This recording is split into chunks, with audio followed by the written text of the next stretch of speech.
Oi, pessoal, todos bem? Espero que sim, né? Quem diria, eu, uma daquelas professoras que mais pega no pé para guardarem o celular e agora estava fazendo uso dele para dar aula. Foi a necessidade. Nós passamos por uma situação muito séria atualmente, né? Essa pandemia que nos pegou, na verdade nos atropelou. Estávamos bem no nosso ambiente escolar, com a nossa rotina, quando de repente nós ouvimos aí o que estava acontecendo em outros países e os governantes também tiveram a posição de nos colocar em isolamento, sabe? É uma doença que pouco conhecemos, algo novo, e por isso é muito mais difícil saber a forma de combatê-la.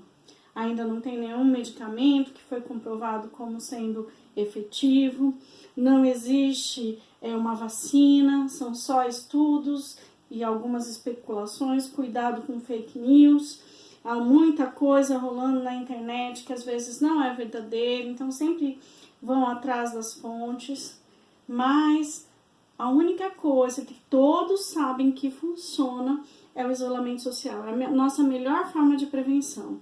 Então, fiquem em casa, tenham os bons hábitos de higiene, né? Lavem as mãos muitas vezes. E se for necessário sair, tomem os cuidados, né? Então, uso de máscara, a higiene também, se tiverem que manter o corpo coberto, é a melhor forma. Os sapatos devem ser higienizados, as máscaras, cuidado, eu vejo as pessoas errando na utilização das máscaras também.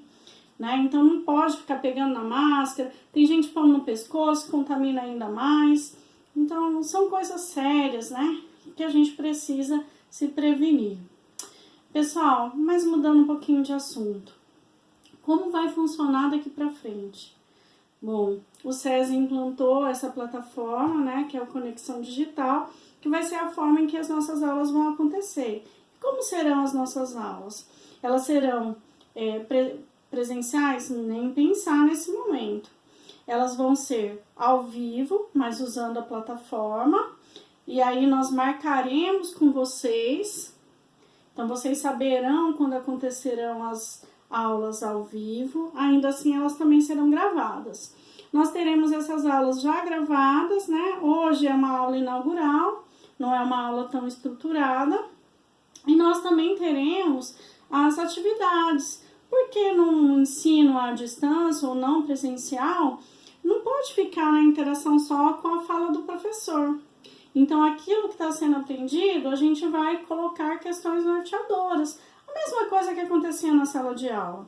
A gente tinha lá o tempo de explicação e uma atividade para vocês desenvolverem.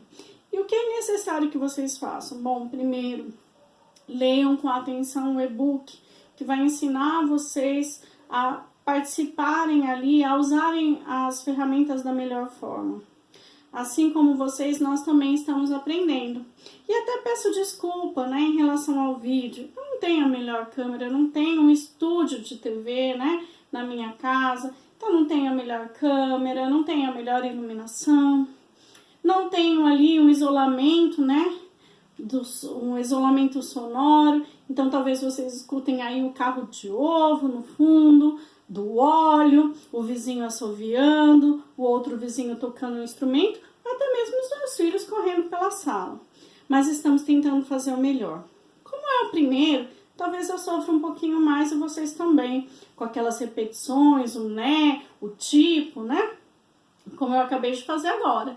Então não fiquem contando quantos nés a gente falou, se detenham ao que é mais importante. Nós também estamos atentos a isso para que a gente não fique repetindo toda hora.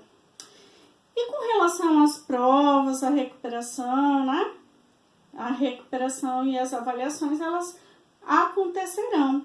Até com vocês eu tinha já marcado uma atividade prática e um seminário sobre as separações de mistura. E eu pensei em manter. E como vocês farão? Na forma de vídeo, cada um na sua casa, juntam os pedaços de cada um que foi feito e editem. E aí a gente vai ter uma nota já de algo que estava planejado. A avaliação, a gente precisa fazer o processo de recuperação. Então, ele vai acontecer, a gente vai dar uma adaptada também por esta plataforma, ok? Não poderá faltar as nossas aulas, isso daqui, ó. Material didático, um caderno para anotação, onde você vai anotar tanto as questões da aula, quanto também suas dúvidas. Eu disse a vocês que essa aula é uma aula inaugural, ela ainda não está estruturada, as próximas serão mais estruturadas. Mas eu vou comentar com vocês aquilo que a gente já trabalhou até então. Nós começamos com a unidade Por Onde Anda a Química, ainda que nós não tivéssemos o material físico, né, ainda conosco, eu fui trabalhando com vocês os conceitos. E aí falamos sobre a importância da química no nosso dia a dia, vimos onde ela está presente, na medicina, no meio ambiente, na nossa própria vida, no funcionamento do nosso corpo. Mas será que a química ela só tem vantagens? Não. Ela tem desvantagens quando nós pensamos na poluição, nas armas nucleares, né? E isso daí já é prejudicial. Mas começamos também a definir alguns conceitos relacionados à química. Então, falamos de matéria, que é tudo que tem massa e ocupa lugar no espaço. E aí nós falamos que a matéria, uma porção dela, quando a gente divide a matéria, a gente fala dessa porção e damos um nome que é de corpo. Quando essa matéria ela sofre intervenção humana, então ela passa a ser objeto. Então vamos pensar, madeira é matéria. A madeira pinus é uma porção da matéria, então é um corpo. O lápis feito de pinos, aí a gente está falando de um objeto. Deu para entender as diferenças? Depois nós falamos que essa matéria ela pode ser composta de substâncias simples ou de substâncias compostas. Na substância simples, a gente só tem a presença de um tipo de elemento, não importa a quantidade dele, é um tipo só. Então, por exemplo, o gás hidrogênio, 2 átomos de hidrogênio. Nesse caso, só tem um tipo de átomo, só tem um tipo de elemento. Então, é uma substância simples. H2O, 2 átomos de hidrogênio e 1 de oxigênio. Nesse caso, tem mais de um tipo de átomo, tem hidrogênio e oxigênio, então é uma substância composta. Cuidado! Existem elementos químicos que são representados por 2 letras, uma maiúscula e outra minúscula. É o caso do gás hélio, H maiúsculo e E minúsculo. Então, como que a gente vai identificar então, professora? Vocês vão identificar se nessa substância tem a presença de mais letras maiúsculas diferentes ou se eu tenho só uma maiúscula e uma minúscula, tá? Então, observem isso. O que mais que nós vimos? Nós vimos a questão dos estados físicos da matéria. Então, a matéria pode ser encontrada no estado sólido, líquido e gasoso. E vimos como que era essa organização. No estado sólido, por exemplo, as partículas estão muito próximas, há pouco movimento, tem forma e volume definido e é bem organizado. E no estado líquido? No estado líquido, há um distanciamento maior das partículas, um movimento maior, tem volume definido, mas não forma. E no estado gasoso? Totalmente desorganizado, as partículas bem afastadas, o movimento intenso, não tem forma nem volume definido. E esses estados, eles podem se alterar um em outro. E aí a gente tem as transformações do estado físico da matéria. A solidificação, que é do líquido para o sólido, a condensação, que é do gasoso para o líquido, a gente tem a fusão, que é do sólido para o líquido, e assim por diante, tá? Então, vocês podem dar uma olhada, a gente fez ali um diagrama sobre essas transformações.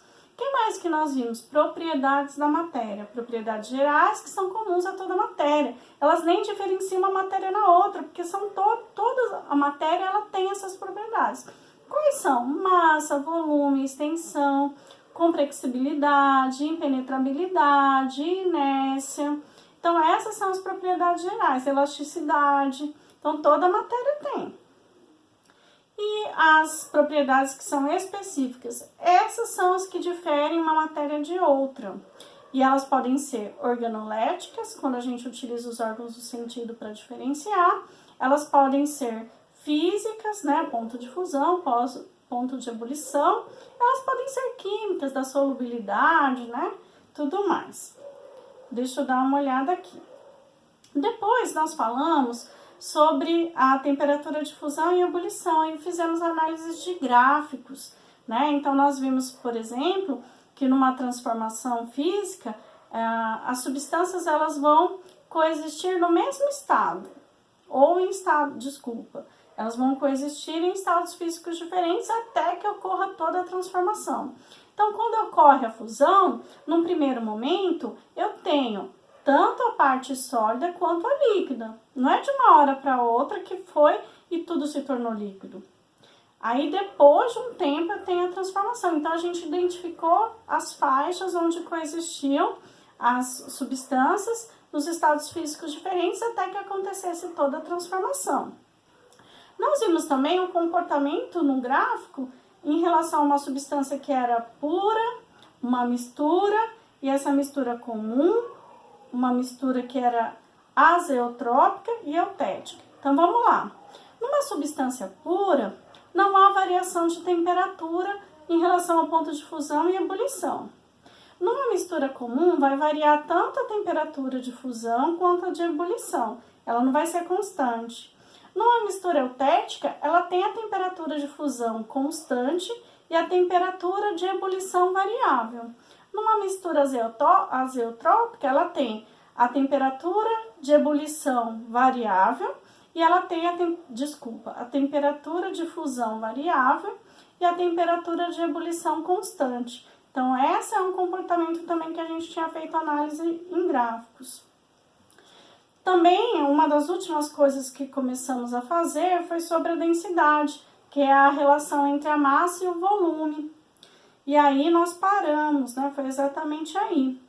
Eu também havia feito com vocês uma organização de um seminário, né? E eu quero que a gente faça então isso, que a gente mantenha. Vamos nos organizar em relação às datas, eu vou postando, fiquem atentos ao mural de avisos, prestem bastante atenção, andem por todos os blocos que a gente está postando ali. Então, é muito bom estar de volta, eu espero que vocês consigam se adaptar, assim como nós estamos nos adaptando a esse ambiente. E o que mais vale é a aprendizagem, que depende daquele que está te ajudando, mas depende muito mais de você. Nesse momento, a autonomia é muito importante. Até mais, pessoal. Até a aula estruturada agora.